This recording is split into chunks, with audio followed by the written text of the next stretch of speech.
வணக்கம் நண்பர்களே. ஐயப்பன் வழிபாட்டில் 18 படிகளின் ரகசியம் தெரிஞ்சுக்கலாம் வாங்க.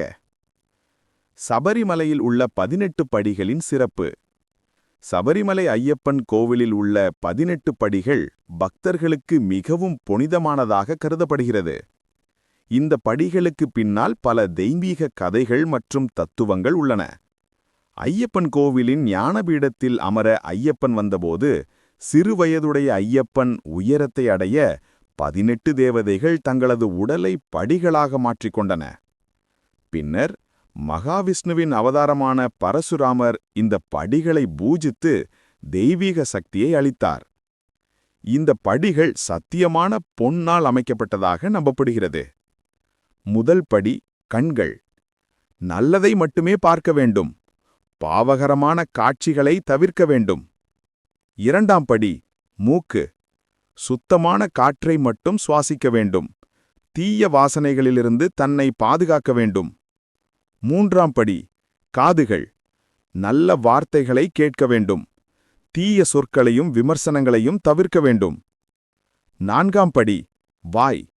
நல்ல சொற்களை பேச வேண்டும். குற்றம் சாட்டுதல் அல்லது புறம் பேசாமல் நல்ல வார்த்தைகளை பயன்படுத்த வேண்டும். ஐந்தாம் படி உணர்வு. எப்போதும் மணிமாலையை மட்டுமே தொட வேண்டும். தீய செயலிலிருந்து தன்னை பாதுகாக்க வேண்டும். 6 முதல் 13ஆம் படி வரை. இவை காமம், குரோதம், பேரார்வம், மோகம், போட்டி, பொறாமை ஆகிய 8 குறைகளை குறிக்கின்றன. இவற்றை கடந்து ஆன்மீக சுத்தத்தை அடைய வேண்டும். 14ஆம் படி சாத்விகம். நற்குணங்களை குறிக்கிறது. மனதை தெளிவாகவும் அமைதியாகவும் வைத்திருக்கும். 15ஆம் படி ராஜசம். சுறுசுறுப்பும் ஆற்றலுடன் செயல் செய்யும் திறனை குறிக்கிறது. 16ஆம் படி தாமசம். சோம்பலை விட்டுவிட வேண்டும் என்பதை குறிக்கிறது. மனிதர்கள் ஆற்றலுடன் வாழ வேண்டும். 17ஆம் படி வித்யா. அறிவை அடையும் முக்கியத்துவத்தை குறிக்கிறது. அறிவே ஆன்மீகத்தின் ஒளியாக விளங்கும். 18ஆம் படி அவித்யா. அவித்யா அல்லது மாயையை கடந்து மோட்சத்தை அடைய வேண்டும் என்பதை குறிக்கிறது.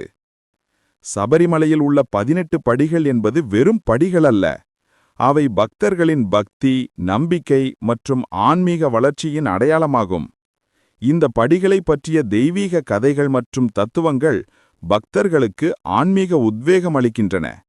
இதுபோன்ற ஆன்மீக தகவல்கள் தெரிந்து கொள்ள நம்ம சேனலை சப்ஸ்கிரைப் செய்து கொள்ளவும், உங்களுக்கு ஐயப்பன் சாமி பிடிக்கும் என்றால் லைக் செய்து கொள்ளவும். நன்றி.